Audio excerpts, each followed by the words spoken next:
सेवा ही मेरी पहचान, शंकर सोनेजा।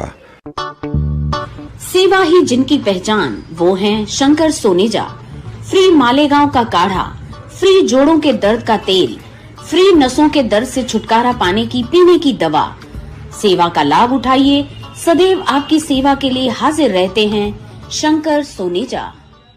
नथियूं थियनि अॼुकल्ह शादियूं, तव्हां थोरो हाणे ई सम्झो। हा त सुशीला, तूं उन्हनि खे चइनि न कि रिश्तो.com ते ॻोल्हिनि। अच्छा त इहो छा आहे वरी? रिश्तो.com हिकु सिंधियुनि जे लाइ वेबसाइट ठही आहे। रजिस्ट्रेशन पहिरीं ॻाल्हि त हिकदमि फ्री आहे। उन खां पोइ माना छोकिरनि जा ऑप्शन्स ईंदा या छोकिरियुनि जा ऑप्शन्स ईंदा, जेको माण्हू ॾिसे थो। मिनिमल नॉमिनल रेट था वठनि। ऐं ॿी ॻाल्हि त हिननि वटि काउंसलर बि अथई। ऐं अगरि हा थी वञे, रिश्तो पको थो थी वञे त 10% पैसा वापसि था ॾियनि। ऑल ओवर इंडिया हिननि जी वेबसाइट हलंदी आहे। ऐं हाणे हुननि जी थाने में नई ब्रांच भी खुली अथई। अरे वाह। नमस्कार, मैं राजेश दलवानी, आप देख रहे हैं उल्लास लाइन बुलेटिन। कालानी को हर 2.5 वर्ष में नई राजनीति, नया गठबंधन, नया बॉस चाहिए, ऐसा कहना है उल्लासनगर बीजेपी शहर अध्यक्ष राजेश वद्रिया जी का। यही नहीं, राजेश वद्रिया का यह भी कहना है कि कालानी का पक्ष कोई रजिस्टर्ड पक्ष ही नहीं है। उनके पास न कोई चुनावी चिन्ह है, न ही कोई पक्ष का झंडा। ऐसा बताकर राजेश वद्रिया ने कालानी पर जमकर हमला बोला। दरअसल रविवार को उल्लासनगर बीजेपी महिला मोर्चा की पूर्व अध्यक्षा अश्विनी मडवी ने बीजेपी को जय महाराष्ट्र बोलकर पार्टी को छोड़ दिया और पप्पू कालानी व टीओ के प्रमुख ओमी कालानी के नेतृत्व पर विश्वास जताते हुए टीओके में प्रवेश किया, जहां पूर्व महापौर पंचम ओमी कालानी ने शाल पहनाकर अश्विनी मडवी का पक्ष में स्वागत किया। इस अवसर पर आयोजित पक्ष प्रवेश कार्यक्रम में मंच से बोलते हुए अश्विनी मडवी ने बीजेपी शहर अध्यक्ष के कार्यशैली पर तीखा प्रहार किया। साथ ही बीजेपी पक्ष पर गद्दारी करने जैसे और भी कई आरोप किए। जहां अश्विनी मडवी द्वारा किए गए आरोपों पर शहर अध्यक्ष राजेश वद्रिया से प्रतिक्रिया ली गई तो उन्होंने आरोपों पर खुलासा करते हुए कई जानकारियां दी। साथ ही राजेश वद्रिया ने जमकर कालानी पर तीखा हमला बोला। आइए जानते हैं अश्विनी मडवी द्वारा किए गए आरोपों पर राजेश वद्रिया जी क्या प्रतिक्रिया दे रहे हैं। राजेश जी, कल अश्विनी मडवी जो बीजेपी की कार्यकर्ता थी, पदाधिकारी थी, उन्होंने टीओके में पक्ष प्रवेश किया, जिनका स्वागत पूर्व महापौर पंचम कालानी ने पक्ष में स्वागत किया। इस पर आप क्या कहेंगे? कौन से पक्ष में? टीओके में या एनसीपी शरद पवार में? बताया तो टीओके था। तो उनके पास अपना कोई पक्ष का चिन्ह नहीं है जो उनको शॉल डाल के स्वागत किया गया, शॉल डाल के एंट्री दी? उनके पास कोई ऐसा मफलर नहीं है जिसके ऊपर वो अपनी निशानी प्रिंट करके बताएं और ये हमारी निशानी है, तो किसी को पार्टी में प्रवेश करना है उस टाइम पे वो मफलर उनके गले में डाल के उनका स्वागत करे? उनके पास अपना कोई झंडा नहीं है कि वो पार्टी में प्रवेश करने के टाइम पे उनको हाथ में झंडा दे कि ये आज से आप ये झंडा पकड़ोगे। जो पक्षी नहीं है, कोई रजिस्टर्ड पक्षी नहीं है, उसका क्या प्रवेश है? तो अभी आपने जो बताया कि पंचम कालानी ने उनका जो प्रवेश किया है वो एनसीपी शरद पवार गठ में दिया है, ऐसा आपको लगता है? अभी शरद पवार गठ को तो उन्होंने डीप फ्रीजर में डाल दिया है। आमदार का चुनाव शरद पवार के निशानी पे लड़ा, हार गए, उनको डाल दिया ठंडे बस्ते में, डीप फ्रीजर में, और फिर टीओके को बाहर निकाला। फिर टीओके, फिर दोस्ती का गठबंधन फिर से, पहले नहीं था मतलब फिर से करना पड़ा, या पहले टूट गया फिर से वापस जोड़ा, फेविकॉल का जोड़ निकल गया। हर 2.5 साल में नई राजनीति, नए गठबंधन, नया बॉस चाहिए, यही इनकी पॉलिसी है। एक जगह पे टिक नहीं सकते हैं। ना उनके पास कोई विजन है, ना उनके पास कोई प्रामाणिकता है कि जिसके को लेके वो कार्यकर्ताओं के साथ, जनता के साथ रह पाए। हर 2.5 साल में, मैंने आपको पहले भी बताया, ओमी कालानी ने पहले शुरुआत की, इलेक्शन लड़ा इंडिपेंडेंट, उसके बाद टीओके लॉन्च की और बीजेपी में प्रवेश कर लिया। 2.5 साल के बाद बीजेपी छोड़ दी, बीजेपी का महापौर गद्दारी करके हराया। बाद में 2.5 साल के बाद फिर शरद पवार के पास सरेंडर हो गए, फिर उनसे निशानी लेके आए, फिर 2.5 साल हो गए, वो हार गए, हारने के बाद में फिर से दोस्ती का गठबंधन, फिर से अगेन। उनका कोई व्यू ही नहीं है, विजन नहीं है। हर 2.5 साल के बाद आप देखो उनका नया कोई ना कोई पैंतरा एक आता ही है। पूर्व महिला मोर्चा अध्यक्ष अश्विनी मडवी जी ने पीओके में प्रवेश किया है और करते वक्त भाजपा पे आरोप लगाए पक्ष बांधने के बारे में, आपका क्या कहना है? उनका मैंने इंटरव्यू सुना। अभी 2012 में उन्होंने भारतीय जनता पार्टी पक्ष में प्रवेश किया था।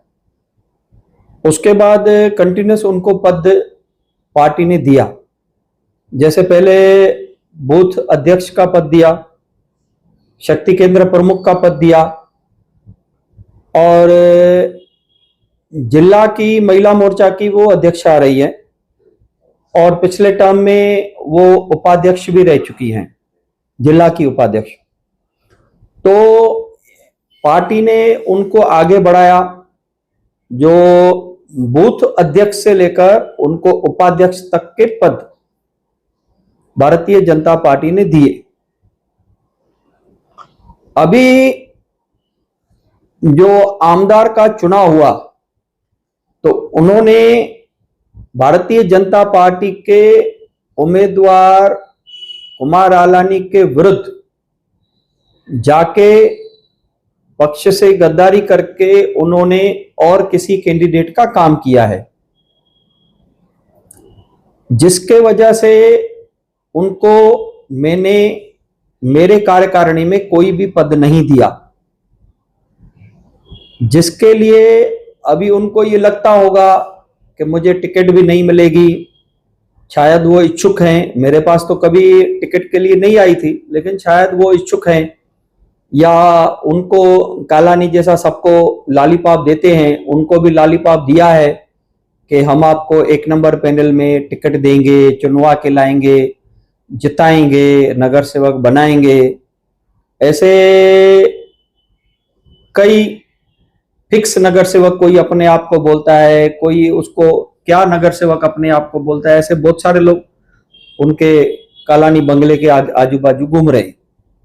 तो कालानियों के पास तो लॉलीपॉप की फैक्ट्री है, जिसको जो चाहिए लॉलीपॉप दे देते हैं, और एक लॉलीपॉप उन्होंने इसको भी दिया है। आपने अभी कहा अश्विनी मडवी ने कुमार आलानी जी का काम विधानसभा में नहीं किया था, तो फिर उन्होंने किसका काम किया था? उस समय उन्होंने संजय गुप्ता का काम किया था। आपने शायद एक न्यूज भी कवर किया था कि उन्होंने दही हंडी का एक कार्यक्रम किया था, और वो दही हंडी की न्यूज बहुत प्रमुखता से सभी हमारे लोकल न्यूज चैनल ने कवर की थी। आपके भी रिकॉर्ड पे उपलब्ध है। आपने अश्विनी मडवी पर अभी गद्दारी के आरोप लगाए और उनके काफी सारे पद भी गिनाए, तो उनका ऐसा भी कहना था कि वो पिछले 15 सालों से पार्टी का काम करती थी, तन मन धन से वो काम कर रहे थे, लेकिन पक्ष अब उनके साथ गद्दारी किया है। पक्ष कभी किसी से गद्दारी नहीं करता है। उनको 2012 से लेकर 2024 तक 12 साल में इतने पद दिए। एक हमारा बेसिक जो स्ट्रक्चर है, बेसिक जो एक पद है, वो है बूथ अध्यक्ष का। बूथ अध्यक्ष, फिर 5 या 6 या 7 बूथ मिला के होता है शक्ति केंद्र प्रमुख, उनको वो भी पद दिया। उसके बाद उनको जब भी महिला मोर्चा जिला स्तर की उनको अध्यक्ष बनाया गया, और उसके बाद जिला में उनको उपाध्यक्ष बनाया गया। तो 12 साल में उन्होंने ये 4 पद को एंजॉय किया है, 4 पद भोगे हैं। उनका ऐसा भी कहना था कि बीजेपी अभी ठेकेदारों की पार्टी है, क्योंकि इधर जो ठेकेदार है उनकी चलती है, बाकी जो आम कार्यकर्ता है, पदाधिकारी है, उनकी कोई सुनवाई नहीं होती है। मैंने सुनी उनकी ये बात। मैं आप तो मुझे अच्छी तरह जानते हो, मैं ठेकेदार तो नहीं हूं, तो ठेकेदार में उनका इशारा किस तरफ था? आपके लिए तो उन्होंने बताया कि आप अच्छे बिजनेसमैन। नहीं, उन्होंने ठेकेदार वर्ड का भी यूज किया और बिजनेसमैन का भी किया, दोनों वर्ड यूज किए। तो मैं दोनों के लिए बता रहा हूं, मैं बिजनेसमैन हूं, मैं बिल्डर हूं, मेरा एडवर्टाइजमेंट एजेंसी का काम है, और भी बिजनेसेस हैं, लेकिन मैं ठेकेदार नहीं हूं। मैं ना महानगर पालिका का काम करता हूं, ना उल्लासनगर में बिजनेस करता हूं। उनका और एक आरोप है कि आपने जिनको पद दिए है वो कुमार अलानी के ऑफिस में सैलरी पे काम करते हैं। मेरी कार्यकारिणी की आपके पास यादी है, आप एक आदमी उठा के बताओ कि वो ठेकेदार है, और कौन किसके पास काम करता है ये देखना मेरा काम नहीं है। कौन बेहतर काम पार्टी के लिए कर सकता है ये मेरा काम है देखना। कौन कहां पे बैठ रहा है, कौन अपना जीवन चलाने के लिए, अपना घर परिवार चलाने के लिए कहां नौकरी करता है, कहां बिजनेस करता है, कहां क्या करता है। हाँ, ये जरूर देखते हैं हम लोग के गलत धंधा नया करते हुए कहीं रॉन्ग डूइंग ना हो उसका, लेकिन वो कहां काम करता है ये देखना मेरा काम नहीं है। मैं ये देखूंगा कि वो पार्टी के लिए कितना निष्ठावान है। आपने अपनी कार्यकारिणी का जिक्र किया, कार्यकारिणी की यादी का जिक्र किया, तो उसकी अभी तक घोषणा नहीं की है, मतलब ऑफिशियल नियुक्ति पत्र देकर आपने घोषणा नहीं की है, यह भी उनका आरोप है कि क्या कारण है आगे। वो 12 साल रह चुकी है पार्टी में, उनको ये मालूम है कि पहले मंडल की घोषणा होती है फिर जिला की घोषणा होती है। हमारे कुछ मंडल की कार्यकारिणी की घोषणा हुई है और कुछ मंडल की घोषणा बाकी है, तो जब तक मंडल की घोषणा नहीं होगी जिला की घोषणा नहीं होगी। कालानी खेमे का कहना ऐसा है कि आज हम डेली अभी ऐसे ही प्रवेश लेने वाले हैं, तो भाजपा में इतने नारे लोग भरे हुए हैं। देखिए, कालानी की एक सीजन होती है, अभी इलेक्शन आई है, 2.5 महीना इलेक्शन में पड़ा है, तो ये उनके डबली बजना चालू हो गई। ये जो दिखाते हैं, टीओके को लॉन्च किया गोल मैदान पे, 30 लोगों 33 लोगों की यादी दी, आप उनका प्रोग्राम उठा के देख लो, आज भी यूट्यूब पे है। उनमें से कितने को टिकट मिली पहले वो कंफर्म करो, वो चेक करो कि कितने लोगों को लॉन्चिंग किया और उसमें से कितने को टिकट दिया, उनमें से कितने लोग जीत के आए। ये मैटर ऑन रिकॉर्ड है। तो मैंने पहले भी कहा कि लॉलीपॉप की वो फैक्ट्री है, आपको भी चाहिए, जिसको भी चाहिए, जो भी चाहिए उसको लॉलीपॉप दे देते हैं। अश्विनी मडवी जी एक अच्छी महिला कार्यकर्ता थी, उसको अपने बहुत अच्छे अच्छे पोस्ट दिए, तो उसके जाने से आपकी महिला विंग को कुछ फर्क पड़ेगा क्या? देखिए, इस समय पे उनको ना महिला विंग में कोई पद था ना जिला में कोई पद था। वो तो उनको पद नहीं मिला करके गए ना, अगर पद मिला होता था तो शायद नहीं जाते थे। उन्होंने ऐसा कहा कि अब तो ये शुरुआत है, आगे आगे देखो क्या होता है, आपकी महिला विंग से बहुत सारी महिलाओं को तोड़कर वो टीओके में शामिल करिए। मैं भी यही बोलूंगा कि आगे आगे आगे देखो होता है क्या।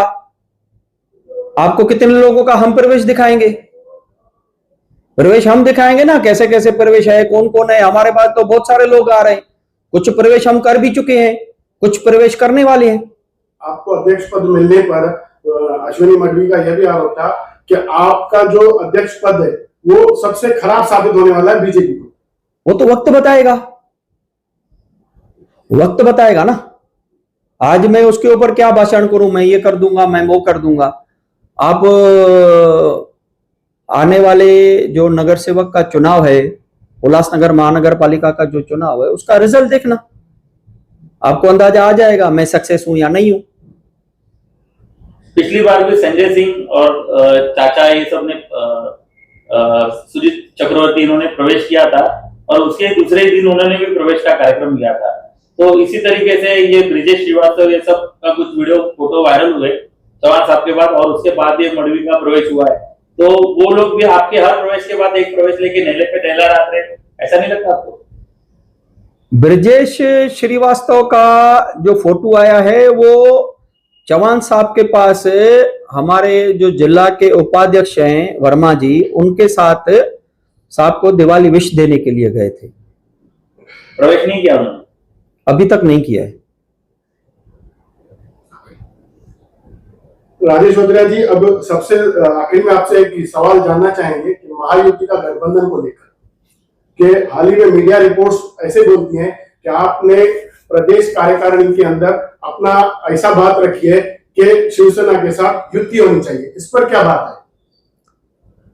हमारी एक महाराष्ट्र प्रदेश के मुख्यालय में मीटिंग हुई थी जिसमें मुख्यमंत्री श्री देवेंद्र फडणवीस जी थे, हमारे महाराष्ट्र प्रदेश के अध्यक्ष रविंद्र चव्हाण जी थे।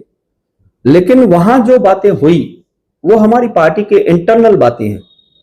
वो बातें ओपन में प्रेस के सामने करने के लिए मनाही है, करने के जैसी नहीं है। हमारी जो इंटरनल डिस्कशन था वो इंटरनल डिस्कशन हुआ है कि युति करनी चाहिए या नहीं करनी चाहिए, इस समय पे हमारी संख्या क्या है, आगे संख्या का टारगेट हमारा क्या है, वो हमने, हमारा जो व्यू है हमने अपने पार्टी के वरिष्ठों के सामने रखा है।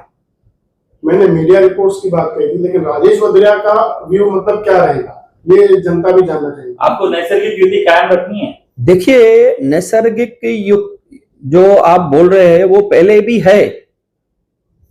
भारत सरकार में उनके मंत्री हैं, वो हमारे साथ हैं, महाराष्ट्र में भी साथ में हैं, और यहां अगर वो चाहेंगे तो साथ में रहेंगे, नहीं चाहेंगे तो नहीं रहेंगे। हम अपनी लड़ाई लड़ने की भी ताकत रखते हैं। ऐसा सुनने में आ रहा है कि दूसरे पदाधिकारी और कार्यकर्ता युति के खिलाफ। देखिए, जब भी हम पार्टी के अंदर बैठते हैं तो अलग अलग पदाधिकारी, अलग अलग नगर सेवक, अलग अलग लोग अलग अलग व्यू देते हैं। वो सबके व्यू सुनने के बाद हमने महाराष्ट्र प्रदेश में हमारे व्यूज रखे हैं और वो पब्लिकली बात करने जैसी नहीं है। आप सपोर्ट में है शिवसेना भाजपा युति के?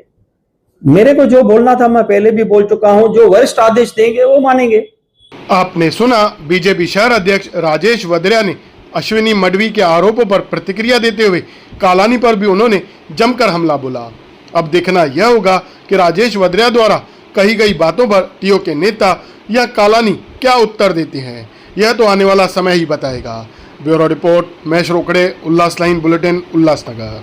उल्लास लाइन बुलेटिन को सब्सक्राइब करें, बेल आइकॉन दबाएं और देखिए उल्लास लाइन बुलेटिन की न्यूज़ सबसे पहले आपके मोबाइल पर।